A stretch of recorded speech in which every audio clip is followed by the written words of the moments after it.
That may be the greatest catch I've ever seen in my life. Okay, my dudes, I'm going to be very excited to go through and talk about this because this is probably way more important than what we are going to do in terms of looking at guys to be rising in value. No, I think looking at the guys falling in value and trying to determine if we think the fall is meaningful or if we think that this is a buy low opportunity, that's going to be definitely way more useful. But I know we're going to be having a lot of hate on this video brought to us in the YouTube comment section, which of course I encourage, but you can't just go down there and say, Mason, you're stupid and you have no idea what you're talking about. While yes, that may be true, what I want for you is I want to say, Mason, you're stupid. You have no idea what you're talking about, but ... then give me your side of the argument, because your side of the argument may represent something that I have not necessarily thought about before. And also, if it's cohesive enough, I bet you some other people down there in the YouTube comment section could learn something as well. So of course, I'm not a dictator here. Please give me your opinion in the comment section.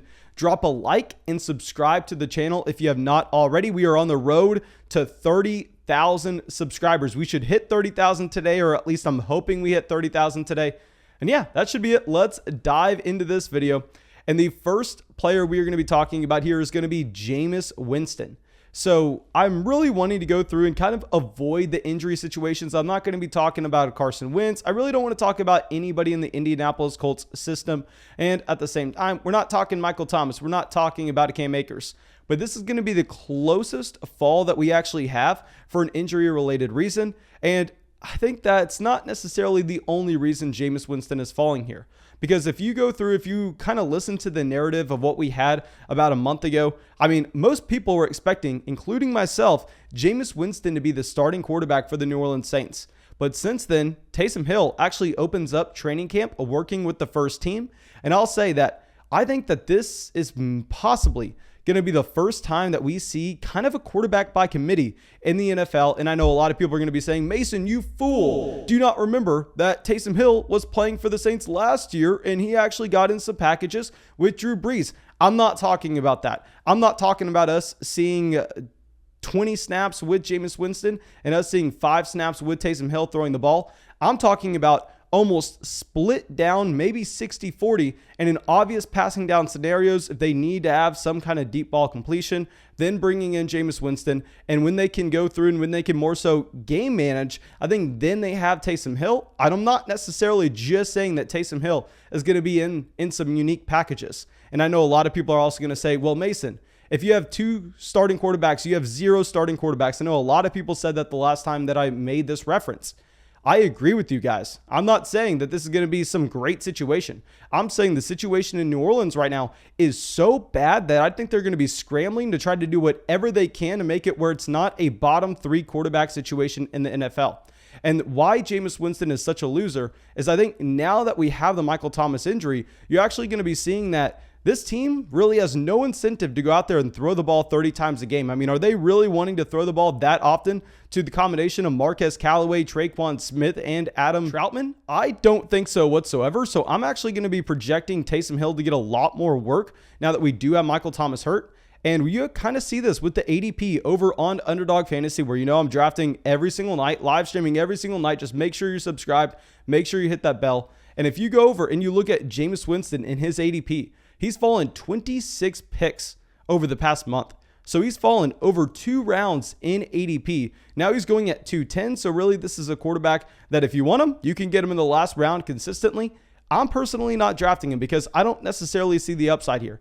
Even if he does get the full-time starting job, which I'm thinking is unlikely, he has no rushing upside. At the same time, he has no weapons in this offense outside of Alvin Kamara. I want nothing to do with Jameis Winston. I don't care if it's a super flex. I don't care if it's a 16-team super flex. I'm just out on Winston. You can find a better option in that range. I'd rather have a guy like a Jared Goff that we at least know he's going to be a starting quarterback all year. Okay, so now let's go over and let's go to a receiver. This is also going to be a player going at the end of drafts. It's going to be John Brown. Okay, so with John Brown, we actually see that, yes, there's a significant report coming out of Las Vegas. I know a lot of training camp reports I think are overblown. A lot of people see the fact that, oh, look at this video. You look at T. Higgins catching this ball. Well, I love T. Higgins. That's not going to change my opinion whatsoever. I don't care what a beat reporter says with someone's talent level. More so, I care about the usage of the players in their respective offenses. And now that we are getting reports that Bryan Edwards is consistently running with the first team over John Brown, this is concerning because it's not a scenario where you have like a Javonte Williams and a Melvin Gordon where you're expecting Javonte Williams to, while yes, maybe he's running with the second team now, by the time we get to the NFL season, then he's possibly going to continue to steal more and more and more work from Melvin Gordon, as Javonte Williams would be the younger, more explosive running back. Whereas here, it's the complete opposite end of the spectrum, where you would actually expect that the young Bryan Edwards, who was selected in the 3rd round of the 2020 NFL draft, that this would have been the wide receiver that was working with the second team to start camp. And you would expect that the free agent, the veteran that they just bring in from Buffalo, you would expect him to be with the first team with a Henry Ruggs. And then you actually eventually get Bryan Edwards working in.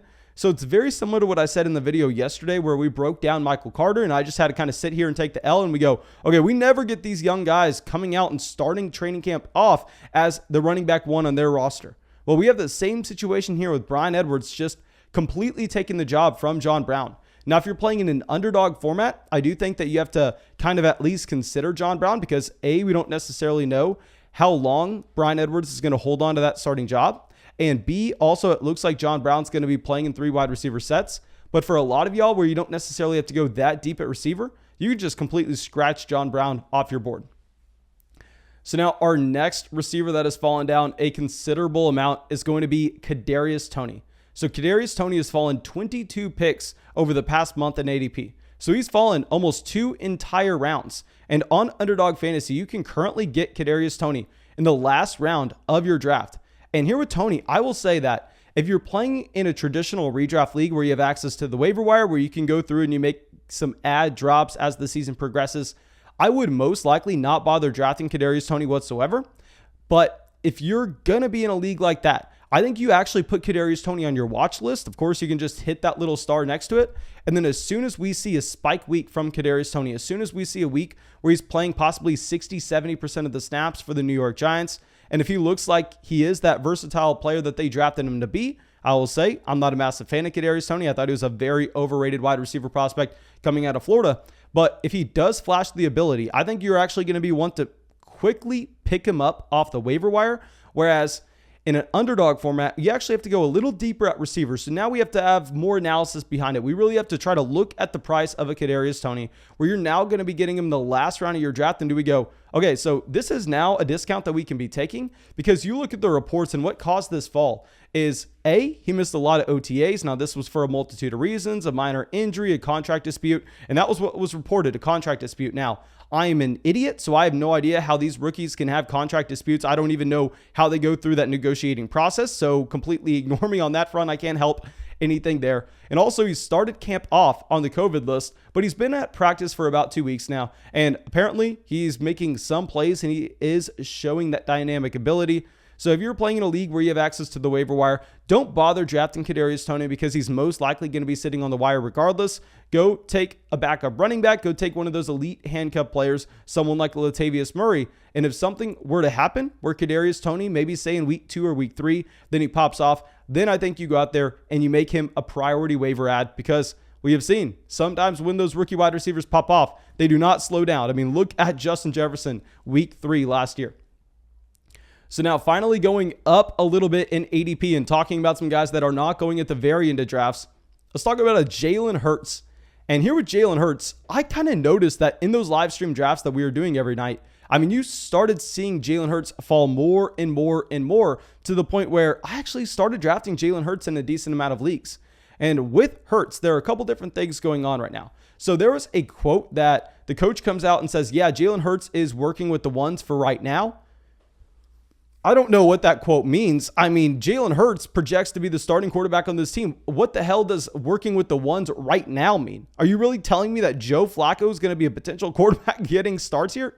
No, I'll say that I think that quote maybe was just taken out of context a little bit. Maybe phrased it in a way that didn't make sense. Or maybe there are some rumors like the Deshaun Watson to Philadelphia that we need to be paying attention to. Because the fall for 21 picks in Underdog Fantasy ADP, which we know that's kind of the sharpest ADP that you can find, is concerning. And I'll say with Jalen Hurts, this is a quarterback that, given his rushing capability, I actually really like him if you're playing in a league that has a 4-point passing touchdown mark. Because we know if you're playing in a 4-point passing touchdown league, then you really want to be putting an emphasis on the running backs that can get the majority of their production on the ground, because you go through and say that Jalen Hurts averages 50, 60 rushing yards this year, which he averaged close to 70 last season. Then all of a sudden, this is a player that can be getting you about a touchdown and a half just with his rushing yards. Whereas if you're going through and you're playing in a 6-point passing touchdown format, there it's a little more important to also have a quarterback that can have some passing volume. I'm not necessarily expecting Jalen Hurts to be a high volume passer, so I'm willing to take the discount on Jalen Hurts where we can, but I want it to be a 4-point passing touchdown league. And what is fantastic also is if you're playing in a 1-quarterback format, we can say that Jalen Hurts does have that elite ceiling based on the rushing capability he showed us at the end of last year. And at the same time, even if he gets traded, even if something happens and you don't like where Jalen Hurts is standing, you're not going to have to invest a pick into him where you're kind of committed into him for the season. So if you're playing in a 1-quarterback redraft league, you could always go out there, and if he's not performing how you thought by week 3 or week 4, I mean, guys, he's going in a round where you can get just Jalen Hurts, or you're going to go with the receiver like, I mean, it's going to be very far down the board. You're looking at right now like having an injured Elijah Moore or Jalen Hurts. So I don't necessarily think the opportunity cost is so high to go and get that elite rushing quarterback. So Jalen Hurts, someone I'm going to be consistently drafting in a 4-point passing touchdown league. So now, staying with that same team, let's go over to Dallas Goedert. And Dallas Goedert falling 15 picks in ADP. I mean, you're really just having the entire Philadelphia Eagles team go downward. Now Dallas Goedert is going around pick 100. And I have to be completely honest, Dallas Goedert was the tight end that I was all about drafting just a few weeks ago, because it looked like Zach Ertz was 100% on his way out in Philadelphia, where now that's in question. It looks like Zach Ertz could potentially play in Philadelphia. Hopefully by the time this video comes out, Zach Ertz has been moved. I doubt that's going to be the case though, but regardless, I would love to see what Dallas Goedert looks like on an offense where he can be the featured down tight end. But the problem is, and please let me know your opinion on this, Zach Ertz in yesterday's game actually got featured a decent amount. I mean, he was on the field. He was getting targeted heavily by Jalen Hurts. I don't necessarily know if this is them trying to display Zach Ertz and possibly try to trade him. I mean, I think that we actually had a very similar thing with N'Keal Harry in the Patriots game, where maybe that's the case. Maybe we can be a little bullish on a Dallas Goedert. But at the same time, I mean, if Zach Ertz is on the Philadelphia Eagles, he's going to be running routes. They're very limited on receiving options. We've seen Zach Ertz before go out there and play a decent amount of snaps. So Goedert, he's going to be the tight end 1 on this team regardless. But at the same time, if Zach Ertz is there, I mean, he does have to fall down in ADP. So now our next player is going to be at that same position. It's going to be at tight end, where you're going to have Mike Gesicki falling down about a round in ADP, where now he's going at pick 135. And essentially, the only news that I can find about a Mike Gesicki and why he's falling this far in fantasy drafts is he was placed on the COVID list. But beyond that, I think that training camp should have actually been pretty damn good for Mike Gesicki. You go around and you look at the fact that this was a team that spent a 3rd-round pick on Hunter Long this NFL draft. And what that told me, well, this coaching staff wasn't there when Mike Gesicki was drafted. Maybe they really don't like Mike Gesicki in the profile. It's his last year under his rookie contract, so possibly they're just going and they're making plans to make a transition later on, and they're not necessarily going to have Mike Gesicki that involved in their game plan. Well, Hunter Long, guys, just about a week ago, got carted off at practice. And now, no, he is not done for the year. It actually sounds a little positive about the reports that you have from Hunter Long that he can return this season. But at the same time, you weren't expecting a tight end that was drafted in the 3rd round to come in and play a significant role right away regardless. So now the fact that he's not going to be able to be in training camp, he's not going to be able to be in the preseason, that just tells us it's wheels up for Mike Gesicki. This is a tight end that should be playing every single snap at tight end for the Miami Dolphins. We know that he's an elite level athlete. He showed that at the NFL Combine coming out of Penn State so many years ago. And with Gesicki, he has gotten consistently better as his NFL career has progressed. So honestly, he was a player that I wasn't necessarily going out there and targeting just because I didn't think the coaching staff was a big fan of him.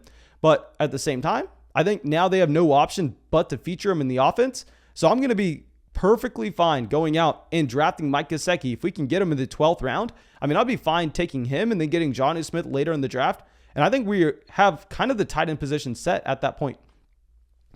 So now we were talking about the Eagles falling earlier. Let's go right back to the Philadelphia Eagles. Let's talk about Miles Sanders. Miles Sanders falling a round in ADP. And guys, I'm so tired of talking about this, but both Miles Sanders and Josh Jacobs were running backs that I hated a couple months ago. They were going in the third round of fantasy drafts. They were going over a Robert Woods. They were going over a Chris Godwin. And I thought that was about the most ridiculous thing that you were ever going to see in fantasy football. Back then, I was screaming, do not draft, do not draft, do not draft. Well, now Miles Sanders has an ADP in the 50s. In the 50s. Now, this is with news saying that he's going to split the backfield. And I will say it's concerning that you have a new coaching regime coming in. But there are a couple different things here. So they're claiming that he's going to be splitting the backfield with a Boston Scott. And I'll say, I kind of believe it, but at the same time, if you look at Jalen Hurts, the profile of a quarterback, we have talked about this time and time and time again, that there are positives and there are negatives with having a rushing quarterback as your quarterback. I mean, we've seen this with Lamar Jackson. We've seen this with Kyler Murray. And what happens is those rushing quarterbacks, they will significantly boost the efficiency of every running play, especially on first and second down for the starting running back, given the fact that the opposing linebackers can't crash in on the running back when the quarterback goes to hands it off, because if it's a read option, the quarterback can take it around the edge. And you see this with J.K. Dobbins being the most efficient running back in terms of yards per carry last year. You see this with Gus Edwards also being a top 10 option, I believe, at yards per carry. And then you also have Damian Harris right up there in the NFL as well. What do all these running backs have in common? They are all playing with elite rushing quarterbacks in Cam Newton and Lamar Jackson. So I think here in Philadelphia, what's going to be funny is you're going to get the positive side of that benefit with a Jalen Hurts and a Miles Sanders, who should most likely be playing on first and second down. And then what's the one negative about those rushing quarterbacks? They do not throw the ball to the receiver because they always have the option to scramble. Go back, look at Josh Allen, the fact that he's not throwing anything to either Zach Moss or Devin Singletary. Go back and look at a Lamar Jackson, that he's not checking it down at all to any running backs in that backfield. Well, if you're telling me that Boston Scott is going to be picking up some snaps on obvious receiving downs, how valuable is that in a Jalen Hurts-led offense? Well, yes, we would prefer it to be Miles Sanders, and of course you cannot deny that. I still think that Miles Sanders is a perfectly fine option as your running back too, and if you can get him in the 5th round, that's great value. I don't know what else to say about that. Go get Miles Sanders every draft you can in the 5th round. I understand the fall, but I'm buying the discount after screaming that he was a massive sell last year. And let's go to our next running back, literally the same exact situation. We have Josh Jacobs falling 11 picks in ADP. Josh Jacobs currently on Underdog Fantasy has an ADP of 58 overall. So you're getting Josh Jacobs consistently in the middle of the 5th round. Now, the same exact situation here. When Josh Jacobs at the beginning of the offseason was being drafted ahead of the receivers, Robert Woods, Chris Godwin, I was screaming that he was overrated. I was screaming that Kenyon Drake got paid $11 million and that Kenyon Drake was going to have a role on this offense even without a Josh Jacobs injury, and that we wanted to be fading the committee running back when he was going in the 3rd round. Well, now the opportunity cost that you have for drafting Josh Jacobs is nothing close to that. The opportunity cost that you have is either, do you want Josh Jacobs or do you want Odell Beckham Jr.? And that is a completely different question. And at this point, I'm going to keep it very brief because I do not want to be labeled the Josh Jacobs guy. I've hated Josh Jacobs for so long. We weren't drafting him in the 1st round last year. We were screaming that he was overrated then. I was screaming when he was overrated in the 3rd round at the beginning of this offseason. But in the middle of the 5th, y'all have gone too far. You have overcorrected. Draft Josh Jacobs. Now, our last running back, he's falling down a little bit. He fell 15 picks in ADP just for going on the COVID list. Am I missing something here? Please go to the comment section. Let me know if I'm missing something. But James Conner falls 15 picks in ADP, where now he's pick 120. So you're getting him at the 10-11 turn consistently. And with the James Conner, this is a running back that I really like, given the fact that he is most likely going to be playing the primary backup role in one of the best offenses in football. So you can very similarly look at this as a situation that you have in Dallas with the Tony Pollard. Now, the difference between a Tony Pollard and a James Conner is, well, yes, both are elite handcuff level running backs. One is playing behind Ezekiel Elliott, and one is playing behind Chase Edmonds. And I definitely prefer having Chase Edmonds over James Conner this year in fantasy. But we cannot deny the fact that there is a small possibility that James Conner can go out there and can earn himself a goal line role, which would provide him standalone value in fantasy football if you're desperate at starting your running back too. So James Conner, another one of these guys that I'm going to be going through. I'm going to be buying the dip. There are a lot of players on this list that I don't necessarily agree with the fall. I think Jameis Winston, of course he falls down the board. John Brown, of course he falls down the board. Kadarius Toney, we'll monitor. I've never liked him. Jalen Hurts, this is a guy that I'm buying the dip. Dallas Goedert, I kind of have to take my L. I'll say if Zach Ertz is there, I don't necessarily want to be buying the dip on Dallas Goedert. Mike Gesicki, buy the dip. Miles Sanders, buy the dip. Josh Jacobs, buy the dip. James Conner, buy the dip. These are players that are lowering in value that I don't necessarily think should. And yeah, that's all I got for you, my dudes. Of course, if you enjoyed the video, make sure you go down there, drop a like, leave a comment, subscribe to the channel. And if you have yet to hear, guys, if you use promo code FLOCK on Underdog Fantasy, make a $10 deposit. You get my 2021 rankings, my 2021 draft guide, my 2021 Dynasty Rookie Draft Guide, hundreds of pages of information. And when you deposit $10 with promo code FLOCK, they'll also add $25 to your account. And there is nothing that you can do that supports this channel more. So yeah, that's all I got for you, my dudes. Really hope y'all enjoyed this video, and I'll see y'all in the live stream tonight. We have had the craziest amount of support over on Patreon. Thank you, Colby, Ryan, Spencer, Seb, It's Easy, David, Justin, Christian, Tyler, and Robert. Thank you.